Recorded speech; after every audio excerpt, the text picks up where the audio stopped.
Yeah, try that. But I can still hear you if I do that? Yeah. You'll just see me and you'll disappear, I think.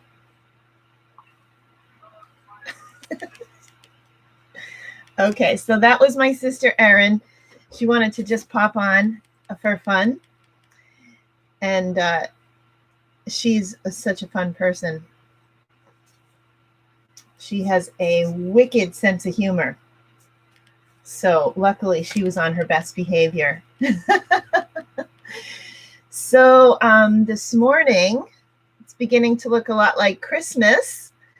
While everybody's joining in, I just wanted to kind of model a couple of hat and cowl sets. And then I'm going to have a little Christmas message for you guys. Some things I was thinking about. Hello, everybody. Thanks for joining. So this is the Snowdrifts hat and cowl set. And let's see if I can get it a little bit more in the frame here. It's a crochet, regular crochet. Good morning, Gloria. It's a regular crochet hat and cowl set, and it's a wave. So the pattern is a wave pattern or ripple. And it's very easy, and it creates these nice, the design creates these nice accents. It's worked with 2 different yarns, and I did this in Wool Ease Thick and Quick. Hi, Karen. How are you? Hi, Gloria. So this is the Snowdrifts hat and cowl set, and it's lined in the Lion Brand faux fur yarn. I can't remember the exact name of it,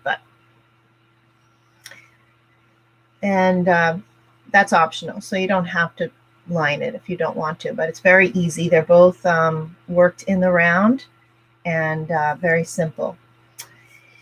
So so that's one. This is just while people are joining. The next one is the Scarfy Tunisian knit hat and cowl set. So this is made in Scarfy yarn, also by Lion Brand.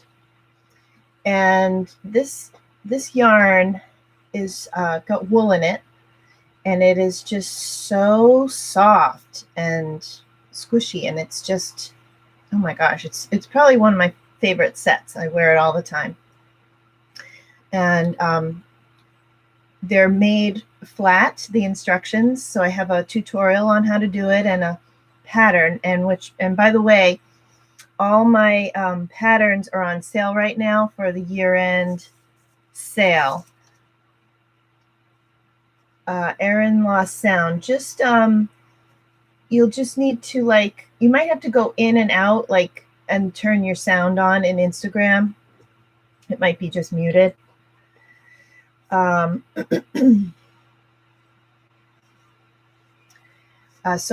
the patterns. Yesterday I did a live talking about that, and I have a post on my blog and a post on Instagram. And there's a video on YouTube with links. And the link on Instagram is in my bio. You just click on Light and Joy Designs. And then when you go in there, you'll see year-end sale. And when you go in there, you'll see the codes. So all my patterns are sold on Ravelry. Yeah.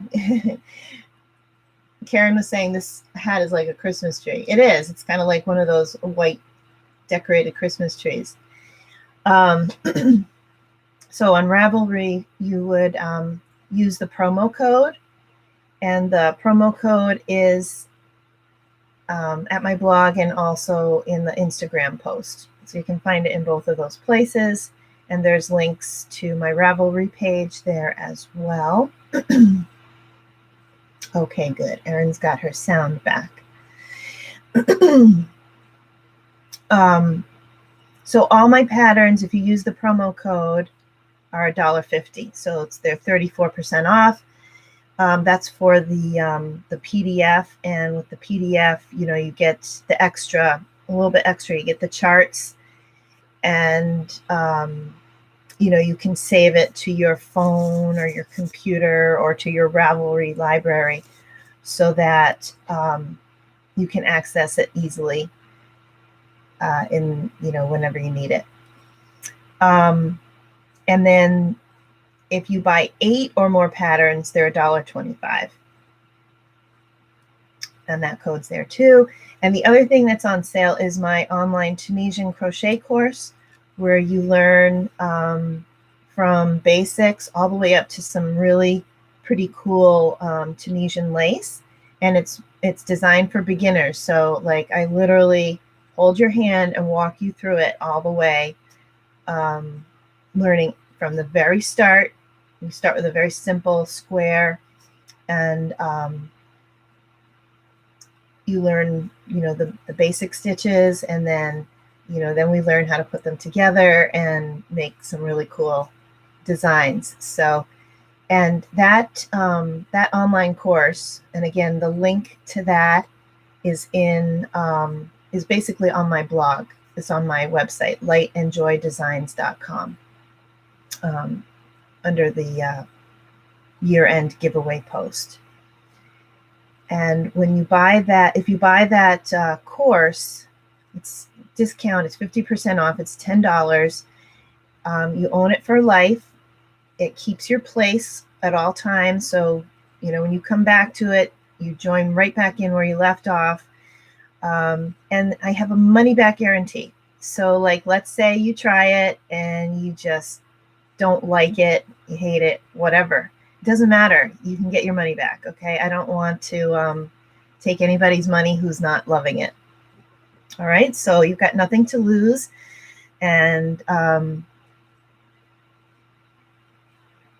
ABC kids. You've got nothing to lose by trying the Tunisian crochet course. So if you're just joining, I was just telling everybody about my year-end sale that's going on. It's just until January 2nd. So if you're interested, check that out. And then I wanted to show you one other thing I made recently.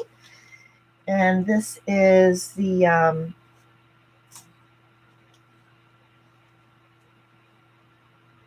I just thought this was really pretty. I wanted to share this with you guys. It's the Tunisian waves pattern. So if you've been following me, you know that I've been having the Tunisian squares series going on, where each week I bring you a different. Oh, thanks. Where I bring you a different type of Tunisian crochet stitch pattern.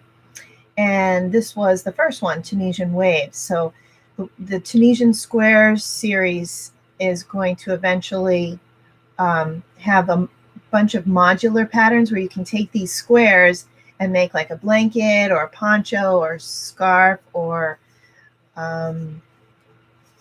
we'll see what other things I come up with there. But the other thing you can do with these stitch patterns is you can apply them and make anything else. So here I made a cowl, and this is made with a mohair yarn, and then just a basic, one of the basic acrylic yarns, black. And so what I did was, in order to achieve this effect, I did a couple of different things. Down here, I double stranded it.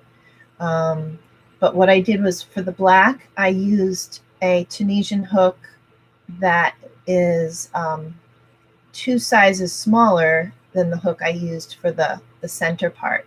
And that was to get the effect of getting kind of like a puff effect going here. So that's how I did that. Hi, Anne. My other sister has joined us, Pattern Division. If any of you are sewers or sewists and you like to sew, you should definitely check out my sister's Instagram called Pattern Division. She also has a website called patterndivision.com, and she designs patterns. Hi, Anne. Her name is Anne, and she designs patterns that are very simple and accessible. And maybe she'll put a comment in here to describe them even more. But check them out. She's got some really cool stuff, and she has some freebies right now. At her website, she has a freebie for a really cool gift bag that you make with scrap fabric, and she has a free downloadable calendar too. So definitely check her out, Pattern Division. And my sister Erin, who was on earlier, she is also an artist, and I'm sure we'll be seeing some stuff from her in the future. So, okay, so now that we have people joined in, I wanted to bring you guys my Christmas message. And so, you know, I know some people are religious, some people aren't, some people believe in God, some people don't. But I think we can all, you know, believe in love. And love is kind of the thing that makes the world go round, right? So I see Christmas as a call to live in love. And so this morning when I was meditating, I kind of had an insight about the goal of living in love. And, you know, as I was thinking about that, things were coming into my mind about, you know, people and circumstances that I wish were different, you know, and there were some moments of feeling, you know, oh, I hate that this situation exists. I hate that, you know, that this person acts this way. And, you know, we all have things in our life that we both hate and or fear. And so you might be saying, well, why are you talking about that as part of your Christmas message? And the reason is if we really want to live in love, I find for myself, it's good for me to examine consciously where I,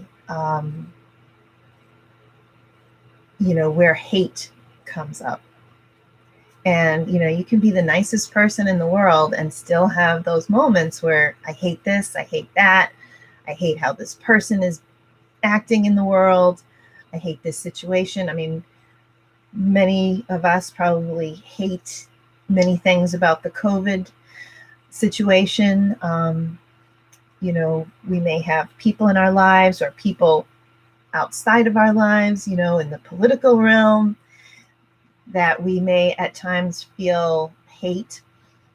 And so I wanted to have each one of us here today kind of notice when you know, notice how you felt when I brought up those two words, hate and fear, you know, and you probably felt like this, right? Like, oh, why are we talking about that? I don't want to talk about that. That makes me feel bad, makes me feel tight in the chest, you know, because it's kind of the opposite of love. And so if we can examine that, then we can hopefully transcend it. If not, you know, all the time, at least some of the time. And when we transcend hate and fear, we can live more in love. So, oh, cool. So my sister here has added a comment saying, she said, I have started designing patterns for people with dexterity and range of motion issues. Thanks for mentioning. So her patterns are accessible to people who have some difficulty with maybe putting clothes on, or issues with their hands. And I'm probably not describing it perfectly, but the patterns are not only good for people with those types of challenges, but they're also good for anybody because they're simple, and the feedback on her patterns has been fantastic. People have found them really very clear and easy to use, so definitely check her out. So back to hate, and I wanted to say, well, what is hate? And my insight was that hate is when we have a fear that things are either not okay because of that person, behavior, situation, health issue, pain, whatever, that things are either not okay and or that they won't be okay in the future. And so we hate because we feel trapped, like you or this situation is preventing me from feeling okay, from being okay. So there's kind of a lack of trust that we can be okay either right now or in the future. So back to how it makes you feel when you think of those words, hate and fear.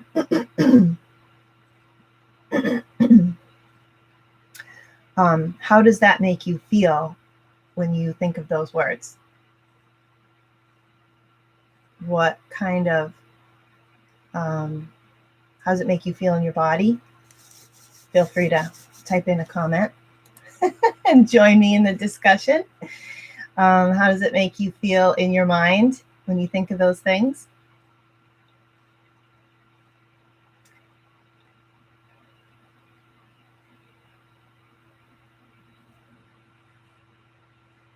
Well, for me, it makes me feel not good. And that's an emotion, right? When you feel not good, you feel constricted or just feel bad. And that emotion is a guidance system for us. It's saying, hey, this might not be the highest way to think about this. It's kind of like if you go and you put your hand on a flame and you feel that heat and it doesn't feel good, so you take your hand away because the heat, that hot, is telling you this is not good for you, so you take your hand away. And the same can be true with when we're feeling hate or fear. It makes us feel not good. So that's a message to us from our emotions that there's probably a better way to think about this. So what is the antidote to hate and fear? And that is trust. Trusting that you're okay right now and that you will be okay in the future. And what is okay? Okay is that you just exist.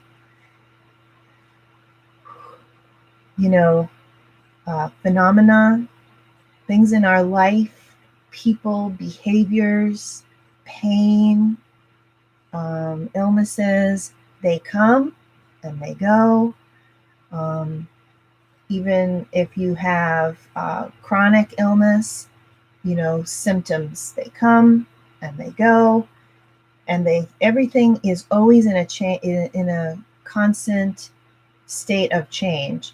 But ultimately, we're always still right here, and we can always get in tune with that feeling of love, and when you're in tune with that feeling of love and I'm okay, when you can trust that, then you feel better.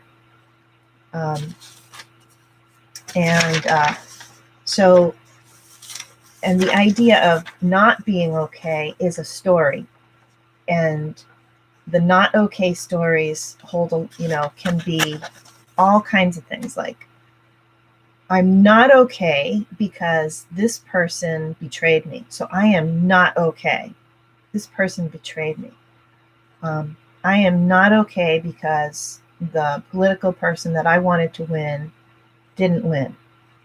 I am not okay because I have pain in a certain part of my body right now. I am not okay because I didn't get the job, or I didn't get the boyfriend, or I didn't get whatever it is. And that story is like a blanket that lays on top of our intrinsic goodness, our intrinsic okayness. And if we can at least, if we can release that story, then we can, we say, well, let's just play with that for a minute. These stories that I have that I'm not okay. What if I just take that story and I'm just going to put it over here for a second, and I'm just going to not be identified with it. And I'm just going to let it be. And let's see how I feel. Let's just play with, what if I am okay? How do I feel? I say, I'm just going to let myself just be okay for 3 seconds or a couple of minutes. And I can play with that story again later. So that might be something to play with.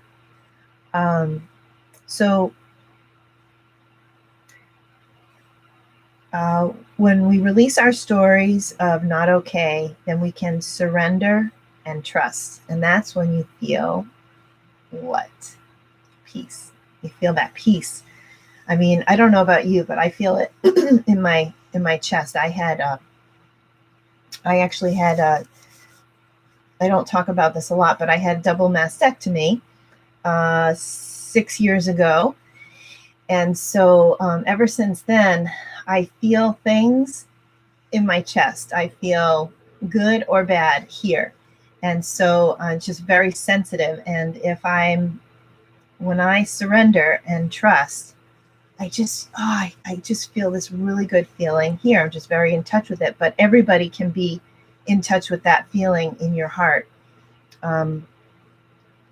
So, and that was a story too. I lost body parts, so I'm not okay. Well, what if I just choose to be okay?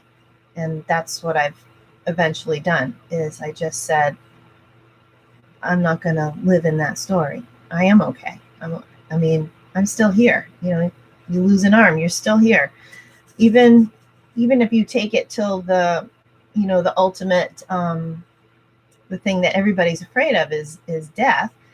Even if you go that far and you die, well, you're kind of still okay in the sense that, we don't know where you go.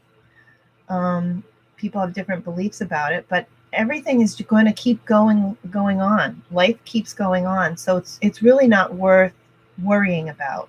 And when you worry about what's going to happen in the future, what's, something that's not already here, you're missing out on the goodness that's right here.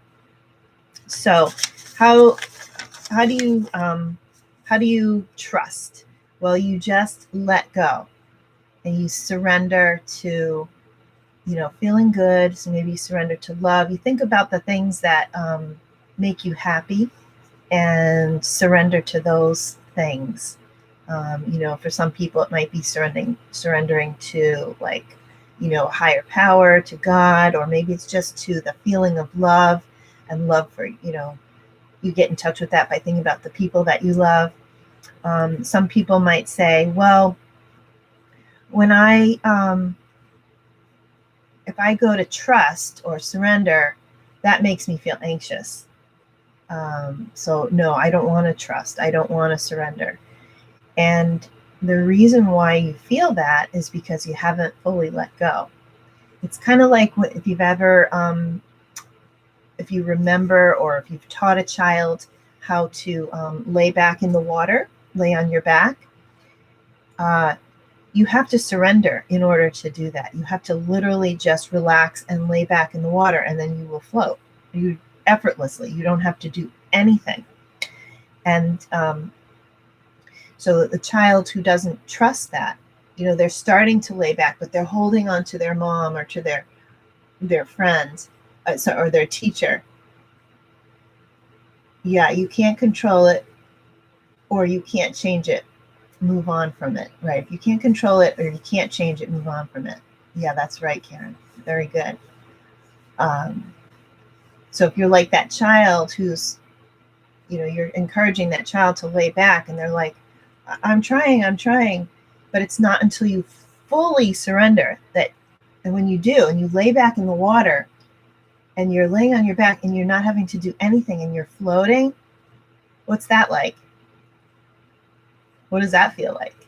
It's like so, it's a release.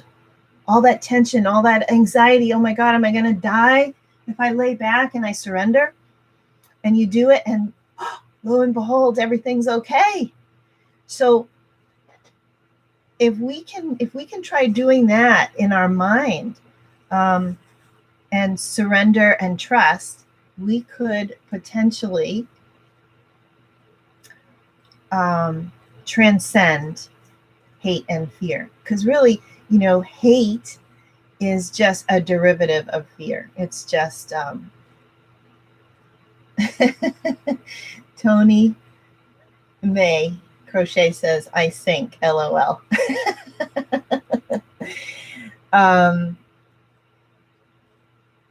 Well, I can guarantee you that you could float. You could do it. And it's really about surrendering and trusting. So if we can surrender all our stories, our suffering, and our pain to love, then we can transcend hate and fear. You might say, well, but that's not realistic. That's not realistic, Kristen. There's all these bad things. There's bad people, there's bad situations, there's bad politicians, there's health issues, there's people behaving badly around me and really annoying me. And you're right. They do exist. All those things do exist. But you can choose to just be okay. And kind of the choice is to either be, ultra realistic and focused in on this is bad and that's bad, and I'm going to label this bad, and I've got all kinds of stories about all these things, or I can just say it's okay and be happy. All those things are going to still exist, whether you're happy and surrendered or not. It doesn't mean that you give up on trying to make the world a better place, or it doesn't mean that you give up and you let people walk all over you. It's not that kind of surrender. It's surrendering to like the moment that's right in front of you. So we constantly are in the now, and sometimes the things that are in our now came from decisions and actions that we made. And so we get to the now, and we say, well, I don't like this now. You can say, all right, I want to change it. So I'm going to change my patterns and behaviors so that I can eventually get to a different now in the future. But for right now, I'm not going to fight what's right in front of me. I'm not going to resist it. I'm not going to get really tied up in a story about it.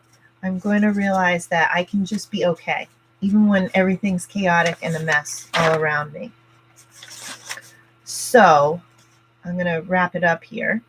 If there's something, here's something that you could try if you like.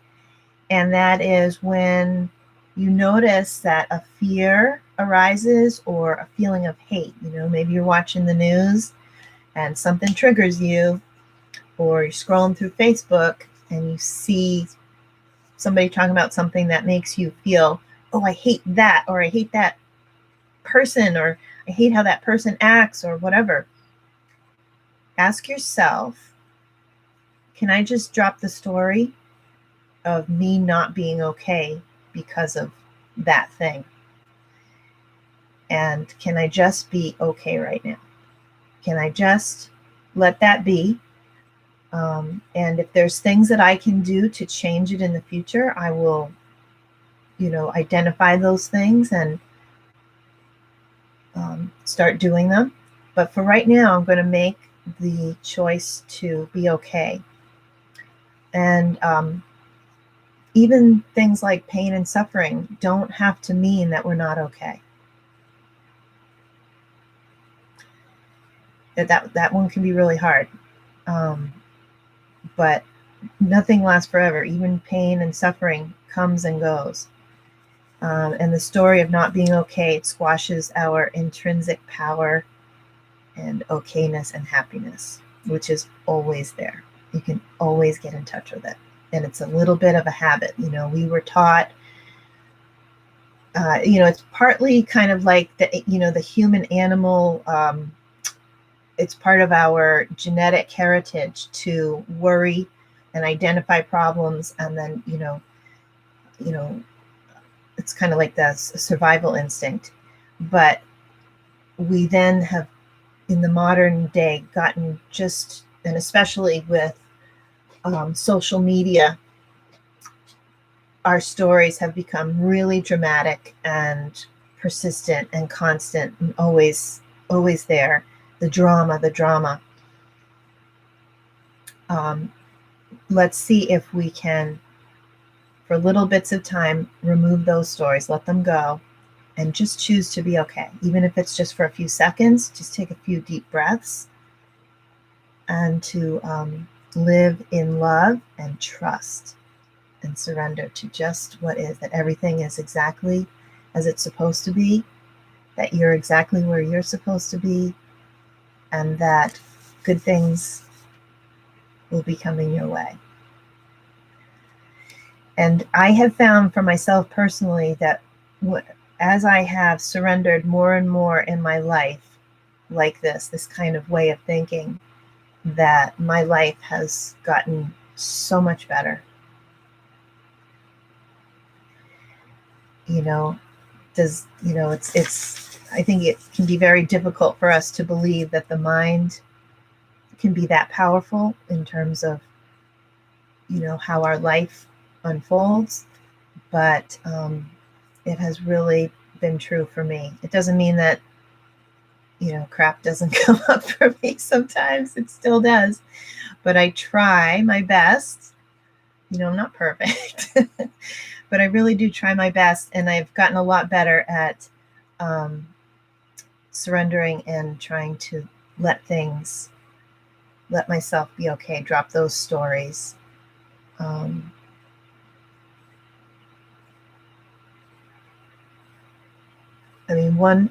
Maybe I'll tell you guys a quick little story if you want to hear it. I guess you can hang around if you want to. You don't have to if you don't want to. But so one thing that's been tough for me is my boyfriend likes to go hiking. And so last summer, we went hiking a lot. And I really like exercise. I like walking in nature. I like hiking through the woods. But these were really, really hard hikes. We were going up, 5,000 foot mountains. And he's a little stronger than I am. And that was a place where I was really struggling with this. And I would,